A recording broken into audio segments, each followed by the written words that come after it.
안녕하세요. "어떤 일로 연락 주셨을까요?"에 대한 변협 등록 가사법 형사법 전문 변호사 지재훈 변호사입니다.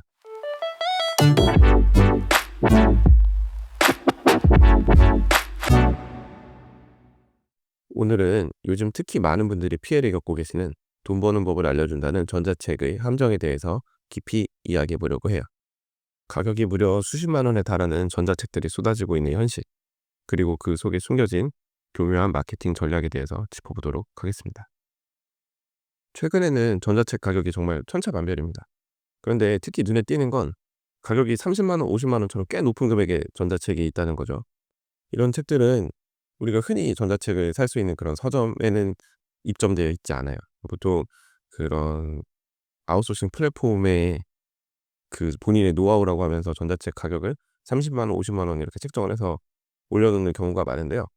아니, 전자책이 뭐라고 30만 원, 50만 원씩이나 해?라고 생각하실 수 있죠. 그런데 이런 가격 책정에는 이제 뭐 마케팅이랄까요? 여튼 있어 보이려고 그러는 거죠. 가격이 비쌀수록 왠지 더 전문적이고 뭔가 대단한 노하우가 담겨 있을 것 같다는 착각을 불러일으키는 것이죠. 사람 심리가 그렇습니다. 비싼 건 뭔가 특별하겠지 하는 기대감이 생기니까요. 하지만 현실은 어떨까요? 수십만 원을 주고 구매한 전자책의 내용은 인터넷에서 조금만 검색해도 나오는 기본적인 정보이거나 누구나 다 아는 상식 수준의 조언이 대부분입니다. 진짜 조금만 검색해 봐도 나오는 정보를 대단한 정보랍시고 제공하는 것에 보면 솔직히 가끔 기가 찰 때가 있어요. 물론 이런 것이 있는 줄도 모르는 분들한테 "내가 기꺼이 알려준 것이다." 뭐 이런 얘기를 할 수 있겠지만, 뭐 캔바, 망고보드 뭐 이런 사이트 알려주고 돈 몇십만 원 받는 거는 쪼끔 아니지 않나 싶어요. 물론 그게 주된 건 아니겠습니다만 대부분 그런 수준의 정보를 나열하는 전자책들이 많아요. 그러니까 요즘에 그냥 챗GPT한테 물어보면 더 깔끔하게 정리해 줄 만한 내용들을 쓸데없는 살을 붙여 가지고 있어 보이게 페이지 수만 늘려서 팔아먹는 거죠. 보통 이런 전자책을 판매하는 사람들은 구매 후 좋은 리뷰를 남기도록 유도를 합니다. 방법도 참 교묘한데요. 뭐 구매 후 후기를 남겨주시면 추가적인 비밀 노하우를 드립니다. 뭐 리뷰를 작성해 주시면 프리미엄 자료를 무료로 제공해 드립니다.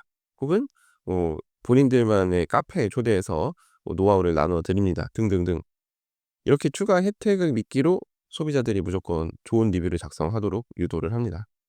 근데 결국 이런 방식으로 만들어진 리뷰는 진짜 정보가 아니라 거짓 리뷰에 불과합니다.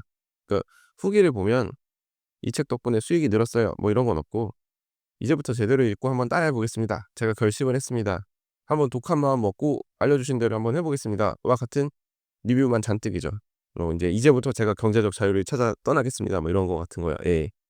예. 그래서 뭔가 책을 읽고 남긴 리뷰가 아니라 그냥 뭐랄까 책 샀다고 인증하는 거 뭐 이런 정도밖에 안 되는 후기들이 대부분이죠.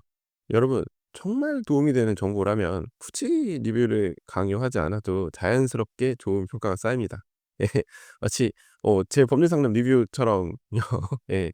저는 법률 상담 후에 리뷰 작성해 달라고 부탁드리지 않아요. 예. 본인도 힘든 상황에 놓여 가지고 상담받으신 건데 거기에 대고 제가 "도움이 됐으면 리뷰 부탁드립니다." 하기가 좀 그렇잖아요. 이거를 본인도 힘들어서 오셨는데 거기 또 뭘 해 달라고 하는 것 자체가 저도 좀 그렇습니다. 그래서 그럼에도 불구하고 저한테 자발적으로 리뷰를 남겨 주시는 분들께는 참 감사하다는 말을 드립니다. 그리고 인제 소송을 잘 마무리하고 대부분의 제가 진행하는 소송이 잘 마무리되긴 하는데, 하여튼 소송을 잘 마무리하고 저한테 나중에 인사 오시는 의뢰인분들이 리뷰 남길 때가 뭐 상담 말고 정말 소송 진행을 잘했다는 리뷰를 좀 어딘가에 남기고 싶은데 "변호사님 남길 데가 마땅히 없네요." 막 이렇게 말씀하시는데 괜찮습니다. 그러니까 그냥 그 리뷰 마음만으로서는 되게 감사하고, 아무튼 판매자가 리뷰 작성을 유도하는 수많은 전자책들은 한번 그 내용을 의심해 볼 필요가 있습니다. 물론 뭐 사기 전까지 "이거 리뷰를 유도하는 전자책인지 아닌지 어떻게 아냐?"라고 하실 수 있는데, 아까 제가 말씀드린 내용과 같은 그 리뷰가 많이 남겨져 있다면 뭐 보통 유도한다고 봐야겠죠. 그러니까 본인한테 떨어지는 것이 있으니까 책도 안 읽고 리뷰를 다는 걸 거 아니에요. 그죠? 예. 그러니까 일반적인 상식선에서 생각하시면 됩니다. 이제 책을 구매해서 읽은 분들이 '아 내용이 별거 없네. 잘못되었네.' 싶어서 환불을 요구하시는 경우가 있어요. 실제로 많을 거라고 생각하는데 이게 쉽지 않습니다. 왜냐면 전자상거래법이 이를 막고 있기 때문인데요. 인제 전자상거래법 제17조 제2항에서는 디지털 콘텐츠, 전자책 등과 같이 파일 형태로 제공되는 상품은 한번 다운로드하거나 스트리밍을 시작한 경우 청약 철회, 그러니까 환불이 제한된다고 규정을 하고 있습니다. 그러니까 이게 무슨 말이냐면 한번 전자책 파일을 다운로드하거나 열어보면 그 순간부터 환불이 불가능하다는 겁니다. 전자책은 인제 일반 도서와 달리 복제가 쉬운 디지털 콘텐츠이기 때문에, 그러니까 소비자가 파일을 뭐 PDF 파일 같은 거를 받아 가지고 복사를 했을 가능성이 높겠죠. 어딘가에 지우지 않고 둘 가능성이 높으니까 뭐 이런 거 고려해서 환불을 악용할 수가 있어요. 그러니까 전자상거래법에 이런 규정을 두고 있는데, 어 이런 규정을 악용해서 질 낮은 전자책을 마구잡이로 판매하는 사람들이 많습니다. 환불이 어렵다는 점을 잘 알고 있기 때문에 처음부터 소비자를 속이려는 의도로 전자책을 판매하는 경우가 많죠. 사이트 통해서 전자책을 구매하면 그 플랫폼 통해서 좀 구제를 받으실 수 있을지도 모르겠는데, 진짜 돈 돌려받기 어려운 경우는 네이버 카페 같은 데서 채팅으로 어떻게 연락을 하셔 가지고 PDF 파일을 구매를 하십니다. 근데 인제 그쪽에서는 보내줬으니까 당연히 열어봤을 거다. 나는 환불 못 해준다고 말씀을 하시고, 인제 환불해 달라고 하신 입장에서는 "난 안 열어봤다. 나는 이거 받기만 하고 손도 안 댔다."라고 말씀하시는데, 실제 확인하기가 쪼끔 애매한 측면이 있죠. 근데 인제 사기를 다 해 놓고 열어보지 않았으니까 환불해 달라고 하는 것도 쪼끔 애매한 주장이긴 합니다. 그러니까 보통 열어봤는데 내용이 별로니까 환불해 달라고 하는 게 일반적이기 때문에, 예. 그래서 이거는 한번 잘못 사면 사실 돈 날리신다고 봐야죠. 예. 그리고 이런 거 파는 분들이 인제 환불 막으려고 머리를 써 가지고 여러 장치를 둡니다. 그래서 어 빠져나갈 구멍을 만들어 놓기 때문에 이분들 상대로 돈 돌려받기는, 예, 한번 건네준 돈을 돌려받기는 매우 어렵습니다. 뭐 어떻게 법적으로 조치하기에도 액수 자체가 애매하고, 그 애매한 액수라는 거를 이분들도 잘 알고 있기 때문에, 예, 30, 50, 그쵸. 30만 원, 50만 원 받자고 소송할 거야 어쩔 거야 이렇게 생각을 하고 뻗대는 경우가 많아서 이 부분은 일단은 주의를 좀 하셔야 됩니다. 그러면 전자책에 담긴 내용은 정말 돈을 벌 수 있는 방법일까요? 아쉽게도 대부분의 전자책은 그럴 가능성이 매우 낮습니다. 오히려 그 내용이 사기, 스캠에 가깝습니다. 예. 어떤 책은 돈을 벌기 위한 방법이라고 하면서 결국에는 또 다른 전자책이나 강의를 구매하도록 유도를 합니다. 이 전자책에는 기본적인 내용만 알 수 있고 더 자세한 방법은 본인을 통해서 프리미엄 강의를 수강해라, 뭐 이런 식으로 유도를 하죠. 전자책으로 유인하고 그다음엔 더 비싼 상품을 팔려는 전략입니다. 근데 이해할 수 있는 전략이긴 한데, 그러니까 이게 미끼 상품 치고는 가격이 좀 세다는 게 문제예요. 이거를 그냥 일반적인 책처럼 뭐 만 원, 2만 원, 3만 원 이렇게 팔고 강의 유도를 하면 그거는 어느 정도 뭐 리즈너블하다고 저는 생각을 하는데, 그게 아니라 일단은 뭐 30만 원에 이제 끼어 팔기식으로 강의를 해 주겠다고 하면서 이 강의를 안 들은 당신이 이 책의 내용을 제대로 살리지 못했다고 하면서 책임을 다 이 책을 구매한 사람한테 돌리는 경우가 있기 때문에, 예, 그거는 쪼끔 제가 봤을 때는 좀 문제가 있지 않나 이런 생각을 합니다. 예. 그리고 이미 포화된 시장에 대한 이야기를 마치 획기적인 것처럼 포장해 놓기도 합니다. 그러니까 이제 철지난 뭔가 아이템들을, 그 아이템이나 뭐 그런 방법이 있는 걸 몰랐던 사람들한테 뭐 알려주는 척하는 거죠, 어떻게 보면. 예. 그리고 뭐 실질적인 방법이나 차별화된 전략은 없고 그냥 누구나 할 수 있는 얘기를 그냥 늘어 놓은 것에 불과한 경우도 많습니다. 예. 이런 책들은 소비자의 불안한 심리를 자극해서 결제를 유도합니다.